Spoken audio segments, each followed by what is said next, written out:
All right, good afternoon. Welcome again to UCF's virtual open house for admitted students. This is the advising panel for the College of Engineering and Computer Science, the College of Sciences, and the College of Undergraduate Studies. My name is Chris Dahlstrand. I serve as the Director for Communications and Visitor Engagement in the Office of Undergraduate Admissions. I'm joined by a few of my admissions colleagues, Sarah Kreisel and Molly Boop, who will be helping us out answering questions in the chat, or actually really in the Q&A function. So real quick before we get started here with our esteemed panel, a couple of housekeeping items. One, if you require closed captioning, that feature is enabled here. So a live transcript of this session is being provided by clicking on the CC button at the bottom of your webinar page, or what you're looking at right now. And so you can click that and click view subtitles. If you are wanting to ask questions, please do so in the Q&A function. The chat is disabled for participants, but information that may be relevant to all parties will be included there by our panelists or by our helpers in the chat. So for instance, websites or contact information or just general announcements will be included there. So please keep an eye on that. And if there is something that needs to be stated, you'll see a little bubble pop up there in the chat. This session is being recorded, and the recording will be made available to you within about 48 hours after the session ends today. This is one of 3 sessions that will be hosted by the Office of Undergraduate Admissions today. We're followed by a housing session and then a session a little later on in the evening for the Burnett Honors College and Lead Scholars Academy. So we hope that you're able to join us. Those sessions will take place in this webinar here. So while there will be breaks in between the sessions, you do not actually have to exit the webinar and go into any type of different platform. So I think that's all for me. Without further ado, I'd like to ask each of our panelists to introduce themselves and talk a little bit about their college, and then we'll jump right into the Q&A, which is, I know, probably what each of you are here today to do, is get some questions answered about UCF and the enrollment process. So let's start with Kim Small with the College of Engineering and Computer Sciences. Kim. Thank you, Chris. As Chris mentioned, my name is Kim Small. I'm the Director for Academic Advising for the College of Engineering and Computer Science here at UCF. Our college has 11 degree programs, and we have a joint program. We offer aerospace engineering, mechanical engineering, civil engineering, construction engineering, environmental engineering, electrical engineering, computer engineering, industrial engineering, material science and engineering. We offer computer science, information technology, and we also offer a joint program with the College of Optics called Photonic Science and Engineering. This is one of a kind in a way between these 2 colleges, but it combines electrical engineering with photonics. We are fairly large program. We have one of the largest freshman incoming FTIC engineering classes in the state. I guess that can be something to be proud about, that people are choosing UCF for engineering and computer science and information technology. We have graduate programs in all of our disciplines except information technology, which is a terminal program. And all of our engineering and computer science can even go up to the PhD level. We offer what we call a BS to MS degree program.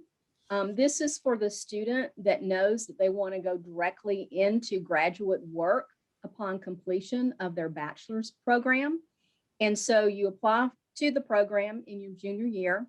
It allows you to take up to 12 hours of graduate level courses, count them for electives or required courses in your bachelor's degree, and also count toward course requirements for your master's degree. So it's a way to cut down the time to completion by a full semester of both programs. So we're excited that we can offer this to our students. We like for our students to stay and get engaged in research and go on into graduate work. Thanks, Chris. Oh, there goes my light. Thanks, Kim. Next up from the College of Sciences is Dr. Teresa Dorman. Dr. Dorman. Thank you, Chris. Hi, and good evening to everybody. And thank you for joining us on this open house and information session this evening.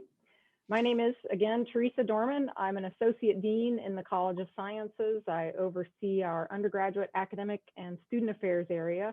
So basically what that means is I get the opportunity to work with all of our programs to develop curriculum. We work on offering courses, and also I oversee our advising office. So I think that gives me a broad enough good bit of information that qualifies me to sit up here and talk to you guys. So let me tell you first a little bit about the College of Sciences. College of Sciences, we are the largest college at UCF. I think we're also one of the more diverse, if not the most diverse college. So in our College of Sciences, we offer degrees. Actually, we have 79 different degree options, so I'm not going to list them all out. But this is because we have different degree programs that also have tracks or specializations, ways to further focus those degrees. So in sciences, you're going to find everything from A to Z, anthropology to zoology, zoology being a track within our biology BS degree. But we are the behavioral and social sciences. So that's the anthropology, political science area, psychology, sociology area.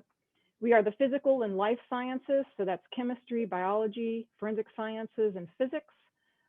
We are the communicative sciences. So all of the Nicholson School of Communication and Media is within our college. So this is where you're going to find your applied communication programs as well as your more theoretical programs. So your human comm, your communication and conflict. Then we've got radio, TV, ad PR, film, digital media, journalism. Finally, we are the analytic and computational sciences. So in here, we've got your math programs, your actuarial sciences, the data sciences, statistics program. And then the last thing I want to actually talk about is our data sciences program. So if you had an opportunity to review the presentation from the College of Sciences, I'm going to apologize because I did not get a chance to update that. We have a new program that I want to just quickly put a link in your chat. This is our new Bachelor's of Science in Data Sciences. So just going to pop that in there for you if that's of interest to you. So across, like I said, across the sciences, we're pretty diverse. We teach a wide array of programs. Now, what you didn't hear me say, if you're interested in going into med school or into a legal program, is we don't really have a pre-law or pre-medicine program, but we do offer chemistry, biology, and a number of additional programs that'll prepare you for a medical field, as well as the political science, but also a number of different programs which will prepare you for law school, if that is your interest. So another thing I want to do just real quickly is just a piece of advice to all of you who are interested in coming into UCF and pursuing a four-year bachelor's degree program. What I want you to do as you think about the questions you want to ask us is, what is it that you want to do when you're finished with UCF? Because this will help us and all of the advisors that we have and the faculty that we have teaching your courses. This will help us make sure you're pursuing the right degree program and taking the right courses and engaging in the right opportunities to prepare you for that next thing. So we're going to be specialists in our particular areas, but there are a lot of opportunities here at UCF, and we really want to make sure that you're in the right degree program and taking the right courses and engaging in the right activities to really prepare you for that which you want to do next. So think about that as much as you can as you try to think about what your UCF career is going to be like. So thank you all for joining us this evening, and I hope that I'm able to answer any and all questions that you have. Thank you, Chris. Thank you, Teresa. And last but not least, from the College of Undergraduate Studies, Luisa Cintron. Luisa, go ahead. Hi, good evening, everyone. My name is Luisa Cintron, as Chris mentioned, and I am one of the advisors in the College of Undergraduate Studies. We currently have about 3 programs that we house, and two of those programs that have different tracks. So we have the Interdisciplinary Studies program that has the Interdisciplinary Studies track or the Diversity Studies track. That particular program, we recommend the students contact us because of its complexity. And basically that allows students to customize their program of study based on their interest. The other program that we have is the Environmental Studies program with 2 different tracks, Sciences or the Communication and Planning track. And the last program that we have is the Integrative General Studies program, but students are required to have at least 60 credits completed in order to be admitted in that program. So again, because the programs that we offer are so complex, we do recommend that students contact us so that we can kind of discuss what your plans are after graduation, and then we can work with you in developing a plan that works for you. Thank you. Thank you. All right, so as I mentioned at the outset of our session here, please feel free to ask your questions in the Q&A. We'll do our best to try and get to as many as we can. And if you find yourselves having gone through this and realize that you're in the wrong college or in the wrong session, there are 2 other concurrent sessions going on, and Sarah has put the link to find those other sessions in the chat. So if you are not interested in the College of Sciences, College of Engineering, Computer Science, or College of Undergraduate Studies, now might be a good time to find one of the other colleges and head over to their session. So let's try and answer out of the gate what's on, I think, a lot of families' minds right now, and that is what summer and fall classes might look like. And I know that there's probably a little bit of guesswork that goes into that because situations evolve and plans may be kept intentionally vague or flexible. But would one of you like to try and take a stab at what summer might look like for students who are starting in the summer term, and what we envision fall as of today to look like from the standpoint of classes with regard to COVID? I'm happy to take a stab at that, Chris. Because I live, eat, and breathe this. I bet. So what I'll say about summer first. So the summer semester at UCF is actually separated into a couple of different terms. So we have the C term that is the whole summer. We have the A term that's the beginning, and the B term that is the end of the summer term. And then there's this D term that's from the beginning to like the middle of the second term. Anyway, so the summer A term, which is the first half of summer, this semester, that term of summer is going to look a lot like this spring does. So a lot of classes are still going to be delivered remotely or online. That doesn't mean we don't have any face-to-face or in-person courses, but they're going to be limited. So during the A term, it's going to look a lot like it does right now in the spring for us. B term is when we start to make our transition back to normal, or whatever the new normal is. So B term, we will definitely have a lot more courses that will be offered face-to-face, but not everything will be in that mode yet. So we're transitioning back. So, you know, I don't really want to give a number, but what you want to look for in the schedule of classes are P mode, P as in Paul, M as in mixed mode, or there's also this RS, the letter R as in Richard, S as in Sam, that are offered with some face-to-face component. Now the P mode is the fully face-to-face mode. So you're going to see more of those in the summer B term. Fall. The fall at this point, we are planning to be normal. So for us, and we've been around, we're expecting it to look like the fall of 2019, so pre-pandemic. I can tell you for College of Sciences, our courses are going to go back to the mix that we had pretty much that 2 years ago. So we will have the majority of our courses offered in a face-to-face mode, with where we've traditionally offered courses in a web mode. We're going to continue to do that. So there will be very little video, except where it just really makes a lot of sense in those classes. So fall should be relatively normal across our different colleges as well. I don't know, Kim or Louisa, if you have any different perceptions on that. No, pretty much the same with the College of Engineering. We'll be offering a lot more face-to-face, especially classes that have labs in the fall. So yeah. Great. And I know that we've been getting a lot of questions from students and parents with regard to selection of classes when they complete orientation or during orientation, and the ability to choose those online classes specifically in summer, which really that's a question that we get even when there's not a pandemic happening. Can you talk a little bit, not about the availability of them, but is that something that they can expect to discuss with an advisor, or should they really just be looking to select the little designator of the class that suggests that it's online only? Chris, they really need to look in the class notes, and when they're looking for in the class search, when they find the class, they can click on the hyperlink, and that next panel will give them exactly how the course is going to be taught, what is the modality. And like Teresa mentioned, you'll see those designations, P, M, RS, those types of things. Great. Or FTICs coming in, first time in college. We use acronyms a lot here at UCF. Coming in, they come in for summer B, as we know, and that's the second half of the summer semester. Typically, the courses that you're going to be able to enroll in, or they're going to be available, are mostly going to be your general education courses for the most part. I can tell you there's only one course that the college that's required for engineering that's offered summer B, and that is a prerequisite to our C programming course if the student has to take that class. But your calculus, your physics, those classes offered by the College of Sciences are not offered B term. You can get pre-calculus, you can get trigonometry, you can get college algebra, intermediate algebra.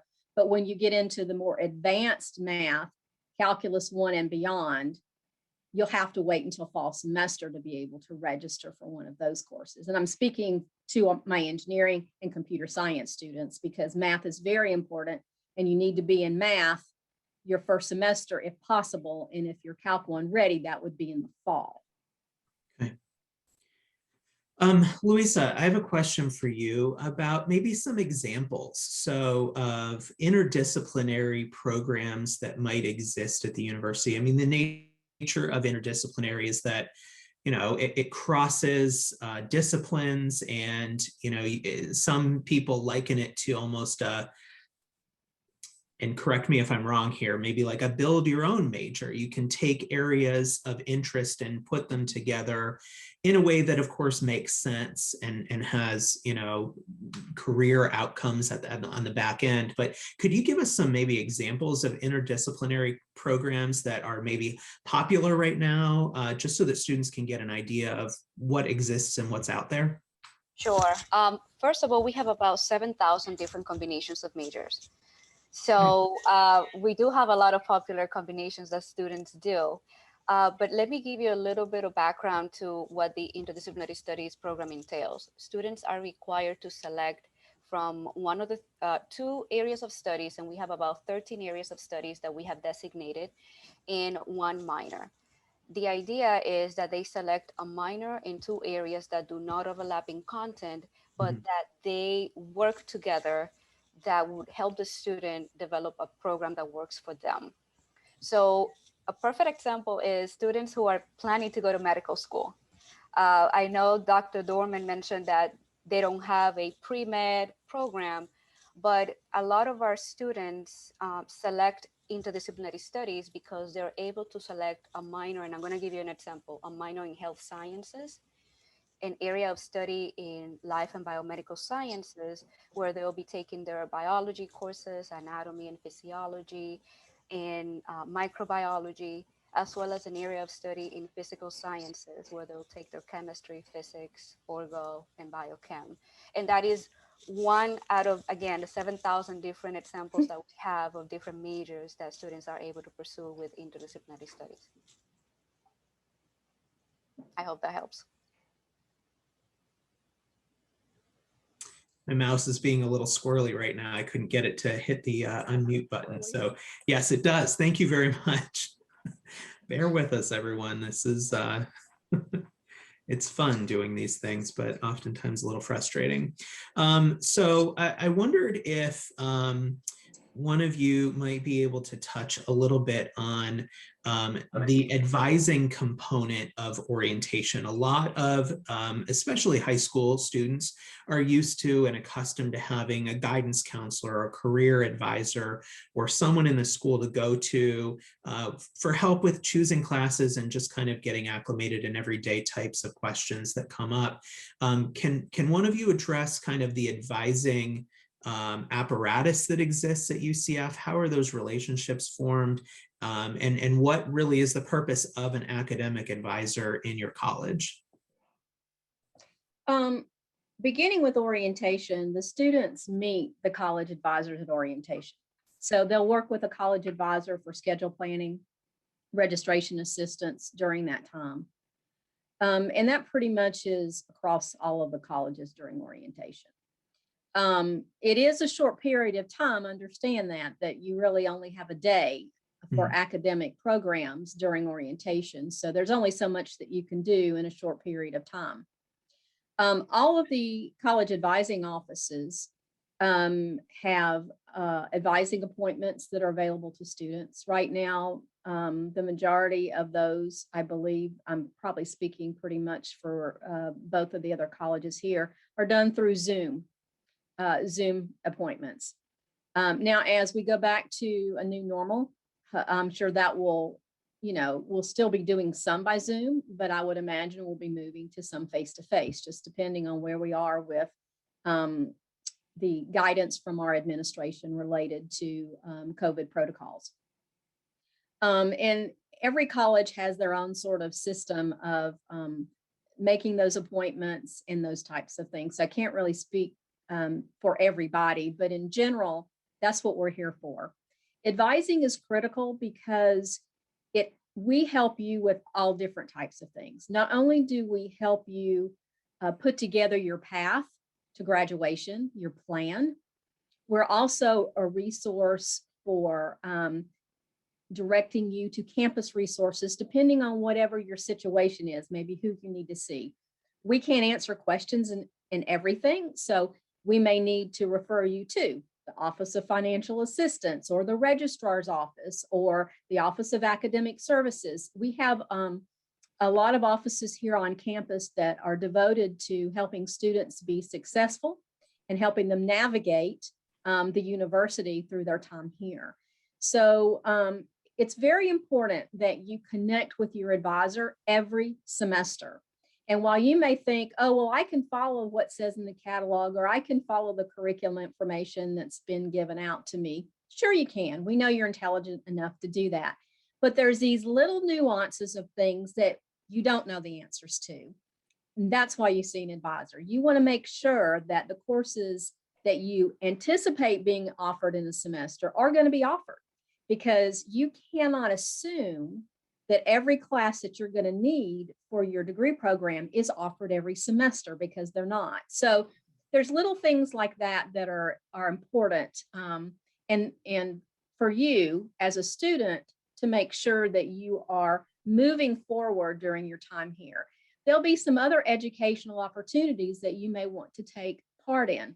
Maybe you're interested in study abroad. We can direct you to the right people to talk to about that and the right time in your program of study to consider maybe doing that. There's undergraduate research. Maybe you're really interested in, we can direct you to an office that can help connect you with a faculty member. Maybe you're interested in an internship opportunity. When is the right time for me to look at one, depending on what your program of study is? Do I get credit for it? Do I not get credit for it? So all of these things, should I declare a minor? Is a minor necessary for me to get a job in the field that I'm studying? Is this a good minor for me to have? Is it going to help make me be more competitive when I begin to apply for jobs? So all of these different types of things are really important. And that's what advising is really all about, for us to help you put together the right plan for you in this educational journey that you're going on, so that you can get the most out of the time that you spend here at UCF. Great response, great answer. I think that helps to address a number of questions that have come up in the Q&A. And I think the takeaway here is that advising is critical. And like Kim said, meet with your advisor, make a plan to meet with your advisor at least once a semester, if not more frequently, but that's what they're there for. And so there are a number of questions that we're just not going to be able to get to every single one, but I think that encapsulates a lot of the information that folks need to know. Students and parents are oftentimes very anxious to kind of get all of the information immediately up front, and some of it just isn't necessary for right now. So if you have lingering questions, whether it is, you know, putting together that plan to graduate in 4 years or planning for a study abroad that may take place a year or two from now, put that on the back burner, jot it down in a notepad, make an appointment with your advisor once you enroll, and that's really the best time to get those questions answered. There was a great question that was asked about a step-by-step process for new students coming in to make sure that everything's completed correctly. Our website, which is admissions.ucf.edu, if Sarah or Molly, you could put the link for the admitted student website up. That really is probably the best thing that you can look at right now, here, today, in mid-April, making sure that those necessary steps like immunization records, like residency classification, final transcripts, getting all of those loose ends tied up so that when you come to UCF, you don't have to deal with the administrative stuff and you can focus on your studies and get to know your advisor and focus on your classes. Those administrative things are all detailed on our admissions site, and that's probably the best thing for you to do today. So I wanted to go next to Teresa, if you wouldn't mind talking a little bit, and I've lost my place here, but it was about the BFA program in film, I think. And so just generally speaking, would you be able to talk to us? Here we go. Explain limited access, specifically the BFA in film, but I think it applies to a number of other degree programs in your college. Yeah, it does. And I'm going to probably take a two-pronged kind of answer to that, because I think I saw something else asking about the film program being downtown. Okay. So first, regarding limited access programs, and yes, film is one of ours in the College of Sciences. We also have a few others. They're all, for us in College of Sciences, they're all within the Nicholson School of Communication. And so this is our AdPR, journalism, radio, TV, and the film are all limited access. And so what does that mean? Well, limited access in general means literally we do limit the number of students that we admit every semester. The takeaway there is we admit every semester into these programs, but we limit access due to the resources and tools that we want to make sure that our students are able to engage with as they're progressing through the program. So with the film program, it's limited access because as a part of the upper division courses, there's a great deal of hands-on, smaller group setting, very applied experiences in that program that we want to be sure that we can offer enough courses that are small enough to really engage one-on-one with the students. So we limit the access so that we're engaging better as the student progresses up. Now, to gain access into a limited access program, it will vary depending on the program. And for everyone out there, these are just in the sciences that I'm talking about, but there are limited access and restricted access programs across the university.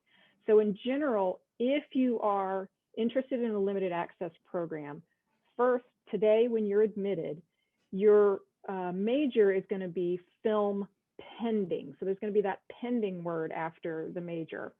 That means there are probably courses you need to complete or requirements that you need to meet before you are fully accepted into that degree program. Now, what are these courses? What are the requirements? I'm not going to list them all out for you now because I just simply don't know them off the top of my head, but they are identified in the catalog, so in the undergraduate catalog. As well, you can go to the film program or the AdPR program or whatever the program is. You can go to their website and you can find more information there. But most importantly is going to be talking with, again, to the advising, talking with a major advisor or your college advisor about the program, because every student is going to be coming to us from probably a slightly different background experience. Maybe you've taken courses as dual enrollment. Maybe you're starting just brand new as a freshman, never taken even an AP class. So all of this is something we're going to take into consideration with what requirements have you completed, what do you need to complete, and what do you need to do still. So whether that's an application, an essay, some letter of recommendation requirement, whatever those additional things are to get fully admitted into that limited access program. So use your resources that you have available today, right now, the web, but then definitely if that doesn't answer your questions, get an appointment, talk with an advisor at orientation. You will absolutely have an opportunity to talk with the advisors of those programs. So have those questions ready, and they'll help you with course selection and talk to you about competitiveness of getting into that program and really be able to answer any additional questions you may have. Now, I saw another question regarding film program in the downtown campus. So I do want to talk just really briefly about our UCF Downtown Campus, which is located in the heart of downtown Orlando. For the College of Sciences, we have our communication programs that are offered downtown are only the human communication program and the communication and conflict program. So these applied programs, film, radio, TV, ad PR, they're still primarily, well, they are offered on the main Orlando campus. This is in East Orlando. So if you are pursuing one of those programs that's offered at the downtown campus, again, for us, that's the human communication and the communication and conflict program, and then the digital media program is our third program. All of your courses can be completed at that campus. So your gen ed through graduation can be completed at that campus. Now, you can still take courses on the main campus. There's no restriction against that. But the way we set this up downtown is that you can start to finish, complete your program there. Thank you. Thank you. Kim, so later on tonight, we have a session with the Burnett Honors College. Tomorrow, I believe, is an Excel presentation. I think it's tomorrow. Maybe it's today. I don't know. I've completely lost track of what day it is, as I'm sure a lot of us can probably. Yeah, it is tomorrow. So we've got a question here, and it's asked pretty frequently. Can students do both honors and Excel? Personal feelings about that? Any issues that you know of? Have at it. Yes, I do know that the Excel program, when they extend offers, or they're reviewing applications for Excel, there are sometimes students that are also being extended offers to be in the Burnett Honors College as well. We do have students that get admitted to both programs. I don't know if there's pros or cons in being, I mean, in one or the other. Burnett Honors College in and of itself has a lot of advantages for students. So, and I think if you've been invited to participate, you definitely probably want to go to that session and find out. Excel program, one of the bigger differences is going to be in the selection of sections in your math, primarily your math courses, maybe some science courses. Excel has a very specific section for math that only students in the Excel program will be in. The same as with the honors. If there's an honors section, only students that are participating in the Burnett Honors College would register for that section. What I have found sometimes at orientation, that with some of the other honors requirements like symposium, and then maybe some of the honor sections of maybe Comp 1 or Comp 2 or some of those courses, there are sometimes time conflicts with the Excel math courses. And then students feel like they're forced to choose, do I do the Excel math or I do the honors math? So that's probably the biggest conflict I've seen between the two programs, is maybe just in scheduling, possible scheduling conflicts. Mainly we saw that with calculus. So I really think that a student should just go and listen to the presentations from both of those groups. And then you can make a determination which you feel like is a better fit, or if you feel like that you can balance both. I mean, so we do have students that participate in both. I know that wasn't probably an exact answer, but I really think it's a personal preference in what the student's looking at as far as the different resources that are available with the different programs. Yeah, no, I think folks need to hear that that's a personal preference and that it is possible, but it might not be right for you. Louisa, would you be able to talk a little bit about the environmental science program? I'm getting tongue twisted here, specifically sustainability. Is there a track for that? Do we know anything about that with regard to environmental science? The program name is Environmental Studies, and is basically Environmental science. an interdisciplinary program that talks about different impacts on the environment, looking at the social economic impact, the political impact. So it is not a environmental studies science program, but it does have a science track. Now, in terms of the sustainability is one, maybe there might be two courses the students can do under the sciences track, but we do not have a sustainability track specifically under the environmental studies program. No, that's good to know. Thank you. Dr. Dorman, can you talk a little bit about something that's become extremely popular, especially here in the state of Florida in the past few years, and that is that freshmen or FTICs coming in to the university with a large number of dual enrollment credits. If a student happens to be coming in with, say, an AA degree and their prerequisites are done, what does their transition look like? And what can they expect during their first semester, first year in their program? Let me unmute myself first. So dual enrollment, particularly if you have completed the AA while you're in high school, really what that technically means for us at UCF is that you're junior ready. So you're in your third year by the time you're stepping foot on UCF's campus. Now, what of course is something we want to make sure to advise you correctly on with respect to that is, what is your major area of interest? And in that dual enrollment, to complete that AA, what were the courses that you took? So did you take all of the correct prerequisite courses? Did you take something that we call here at UCF the common prerequisites? So these are majors that are required. These are courses that are required for the specific major. But you have completed the Gen Ed if you have completed an AA degree. So the Gen Ed, the General Education program here at UCF is 32 hours. So you've completed that. So for these students, again, I think it's a definite advising situation. So obviously with orientation, you will be working with an advisor who will know this, who will have your transcripts and have your records. So they'll be able to see what you've completed.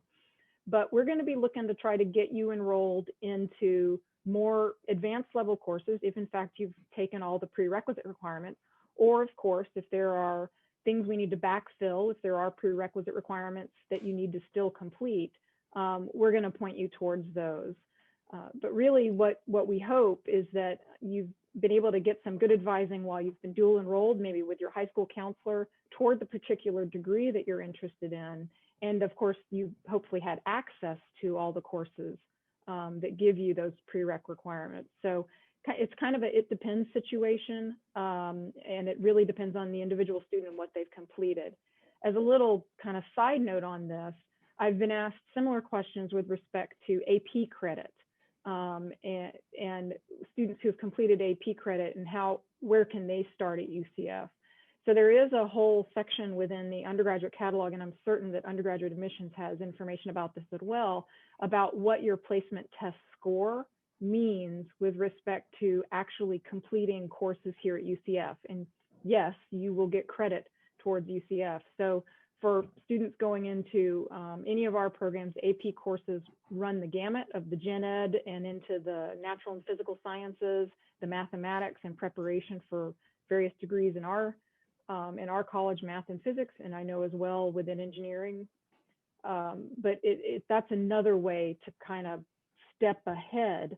And obviously all of that credit counts. It's just making sure it's counting in the right way to help make sure you're progressing towards your degree's completion. Chris, can I add just something Sure. to that related to, this would be to engineering. Mhm.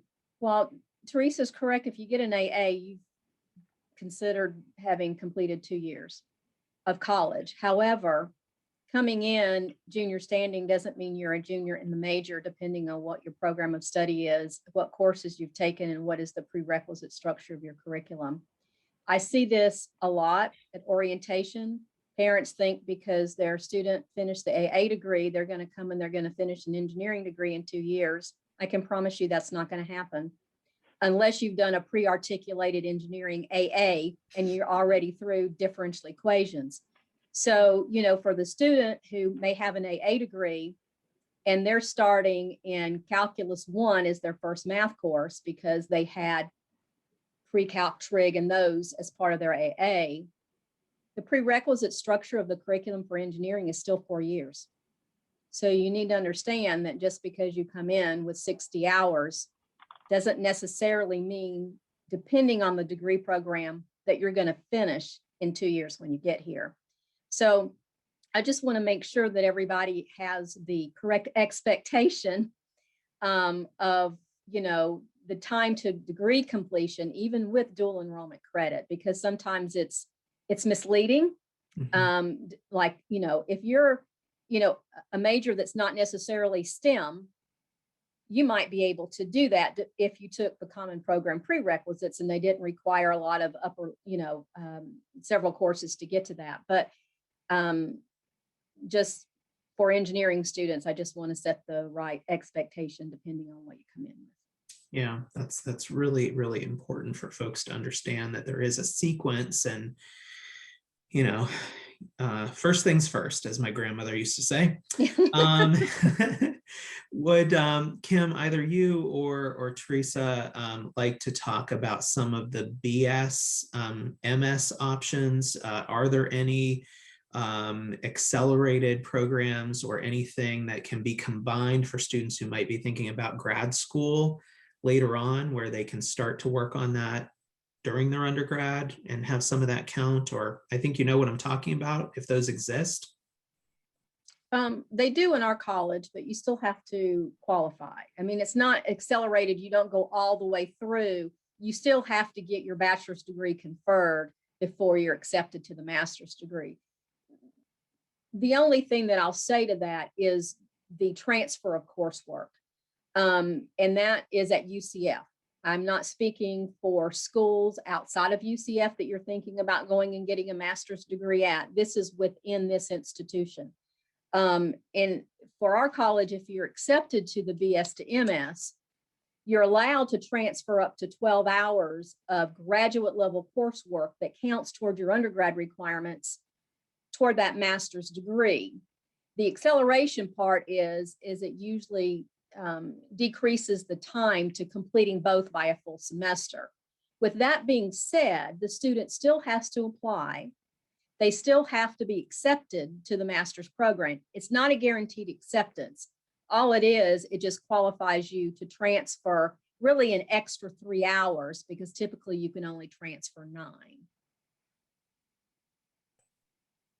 Okay, terrific.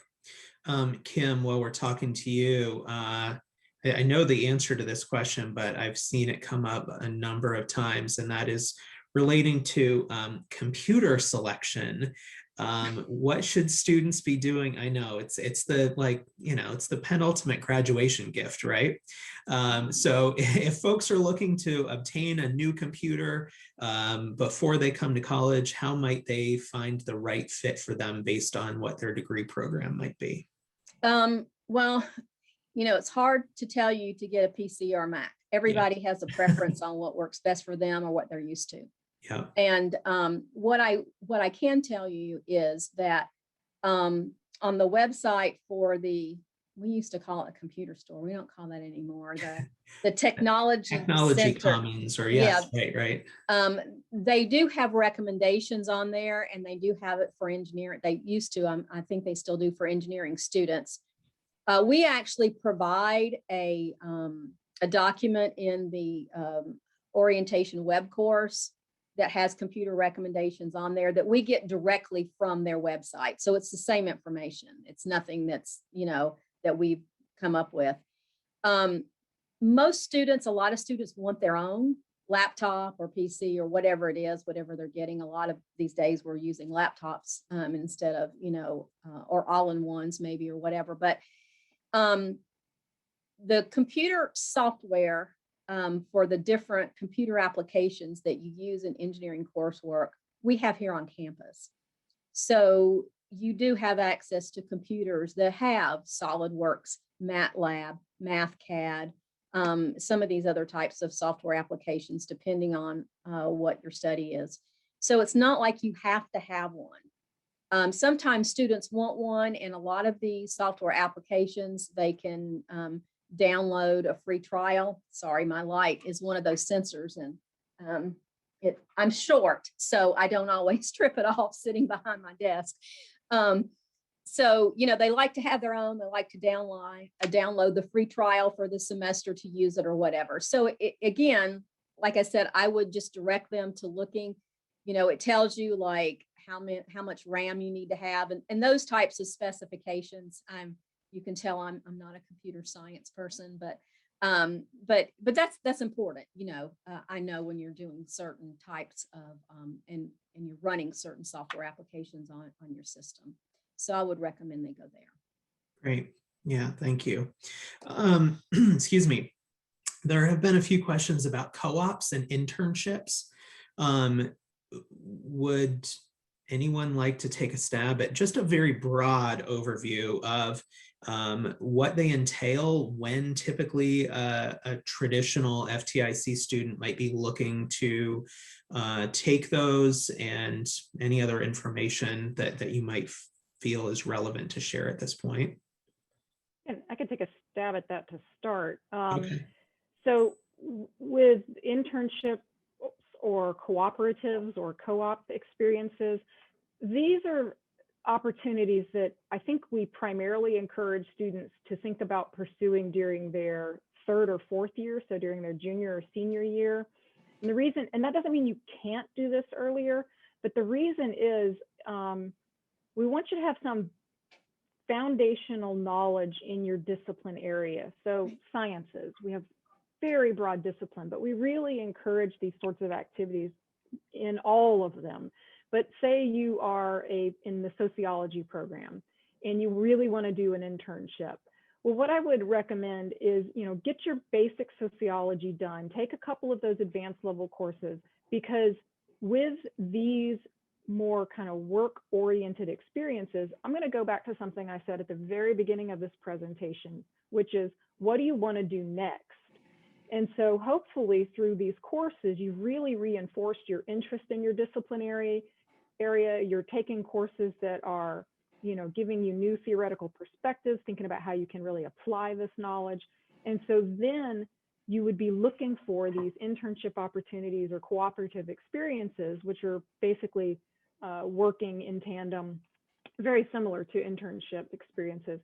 But you'll be looking for these opportunities after you kind of have a better idea of how you want to apply your discipline experience. We have a really exceptional resource on campus, which is our Experiential Learning Office. They keep long lists of opportunities for students to pursue these opportunities. They're applied experiences. They are sometimes paid, other times voluntary, but I would say across the board, they're great ways to get a foot in the door in a business, in a company, in a research center, in an industry, at a startup, all sorts of opportunities to really apply what it is you're learning. Some of our degree programs require internships, and I'm thinking in particular about our journalism program and our forensic science program. This is actually built into the curriculum. But for, I would say, any major, engaging in these opportunities is just a perfect way to really drive home, this is why I'm in the major and this is what I want to do or not do, because you can learn a lot through these experiences. But this is reinforcing what I want to do with that opportunity. So that's what I would generally say regarding internships and co-ops. Great, thank you. Just anyone here, does anyone know, because I don't know it and I don't frankly know how to find it, what is the letter code for an online class? I know you had given out some letters for mixed mode and some other stuff. Does Yeah, that's anyone- so fully, exclusively online and asynchronous. Asynchronous is not this. This is more kind of synchronous because it's happening in real time. Okay, Asynchronous means it's recorded or you're doing it on your own and you're just turning things in by deadline. So truly web courses, online courses, those have the WW mode. WW. that should be easy for everyone to understand. WW, thank you so much. Yeah. I want to answer a question that's relating to admissions, and this is for anyone who has a Pegasus scholarship. That's a merit award through the Office of Undergraduate Admissions. Previously, the enrollment requirement was 15 credit hours per semester, and a question has come up, acknowledging that that requirement exists, but stating that some colleges recommend 12 hours or something less than 15. And is there a waiver to take that lower number or that smaller number of credit hours? And the answer is yes, but maybe not for the reasons that you're thinking. The Office of Admissions recently made the decision to extend our pandemic kind of time frame waiver for that and lower the number of credits from 30 per academic year. I'm sorry, 30 per summer. I'm going to get this wrong. 30 credit hours combined for fall and spring, which would mean 15 hours in the fall semester, 15 hours in the spring semester, to now 30 credit hours, but inclusive of the summer term. So what that essentially means is that a student could theoretically take 12 hours in the fall, 12 hours in the spring semester, and then enroll in summer classes for 6 credits and still meet that 30 credit hour requirement. So really, we're not changing the overall number of credits that are required, which are still 30. What we're doing is we're adding another term in there to allow students more time to get to that 30 credit hour number. We are preparing an email, and we will also put some information in the My UCF portal if you are a Pegasus scholarship recipient that explains this in much better detail than what I just tried to explain from memory. So look for that information coming out very, very soon, but I saw the question come up and I wanted to try at least to address it. However tongue-tied I just got. So let's talk a little bit more about orientation. Does anyone know if advising, is that one-on-one advising, or is advising typically in small groups? And I know that it may be different by college. I see nodding there, Kim, is that true? It is different by college. Okay. Because of the difference in the numbers of students that are signed up for orientation for that specific college. So you have a college that doesn't have 100+ people signed up for that. They may be able to do one-on-ones with the students. Yeah. I can tell you with the College of Engineering, you're not going to get a one-on-one because you got one day. So, and we typically have an average of 140 on orientation. And then for honors and Excel, it's more than that for those programs. So it will be more groups, and you will be assigned to groups. There'll be several groups going on simultaneously because each advisor will have a breakout room with a group of students in it for us to be able to facilitate this. I know that College of Sciences, where Dr. Dorman's at, they have very large numbers for their orientations as well. Whereas Louisa with undergraduate studies, her population probably is not as large as ours, and they're able to do a little bit more face-to-face, one-on-one type of a situation. So it really depends on the college and how they're able to facilitate their numbers. Perfect. Thank you. Let's see, we only have a few minutes left here. So actually, I'm going to say that we'll stop with the questions, and I'm really, really sorry. There are just too many to address here. And I know many of you probably have things that are weighing on your mind and that may be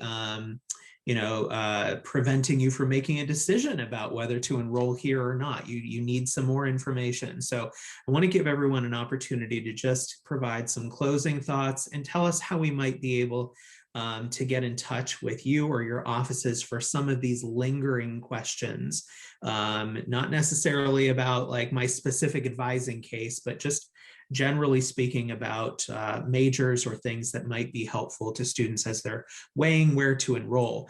I'll start with admissions. So our office is open by appointment.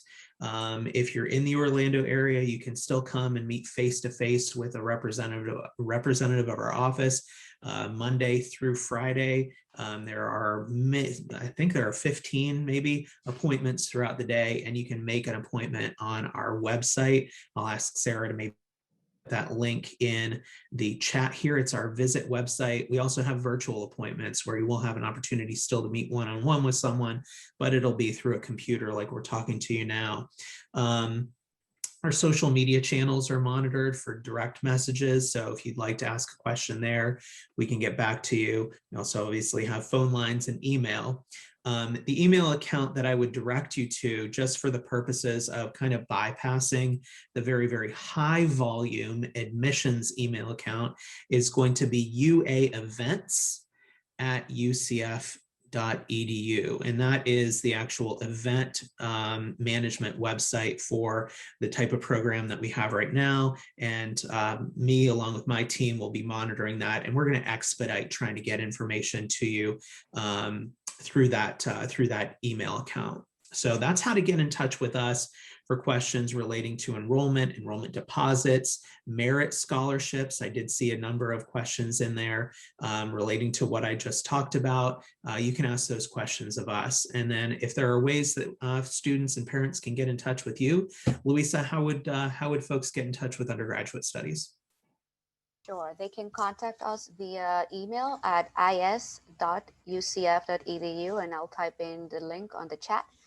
And they can schedule appointments, and we do have several appointments throughout the day, phone appointments or Zoom or Skype appointments if they wish. And we do accommodate students that have not been admitted to the university, as well as students who are admitted, but they are considering switching majors. So we are very flexible. Thank you. Dr. Dorman. Yeah, I think a main resource that I would want to make sure every student is connected with within the College of Sciences is our College of Sciences Advising Services office, and I will put that website in the chat.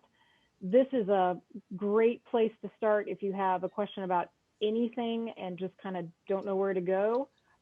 They know what they know, and they know where they need to refer out. So that's a great resource for everybody.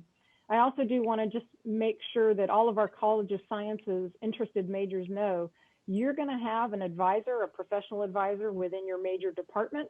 This will be a faculty member. You will also have an advisor assigned to you at the college level. So there is a network of advisors who are here to support you while you're completing your degree. More than one, but also know we do talk to each other. We share notes. So you're not going to get misinformed between two different people, because we will be on the same page. But I'll put that link to our College of Sciences Advising Office. And like I said, that's a great place to start if you don't already know where to. Great. And just a word of advice and information for those of you who are concerned about advising and academic support and student success. It's not just the advising offices that are here for you. There's a whole host of other departments that have supplemental instruction and tutoring and other support services to make sure that you're academically successful. There's just not the time to talk about that here. However, there will be panels, both a student panel and a parent panel, that will take place tomorrow evening. if you're available, please come back and we'll have representatives and also students who've utilized those services who can talk to you about that. Kim, how can folks get in touch with College of Engineering and Computer Science? I just put the information in the Perfect. chat. Our website is www.cecs.ucf.edu. Our academic affairs office is where advising is housed under. Our general email account is eacaf@ucf.edu. Once you attend orientation, you would be directed for any questions related to your orientation or anything else to a different website, but you'll get that in other correspondence because that's specifically for, during orientation. That way we can make sure we're getting those related really quickly to orientation, those answers, whereas ECAF is a general email address for our college. Okay, great. Well, Louisa, Dr. Dorman, Kim, thank you so much for joining us today and taking time out of your busy schedules to be with us. Students, parents, I hope that you got some of your questions answered and got a little bit more information about the various colleges offered here at UCF. Our next session will begin in about 12 minutes. It will be housing and residence life. So we are going to go to an intermission. But again, thank you all for joining us, and we hope to see you back here in just a few minutes. Thank you. Thank you.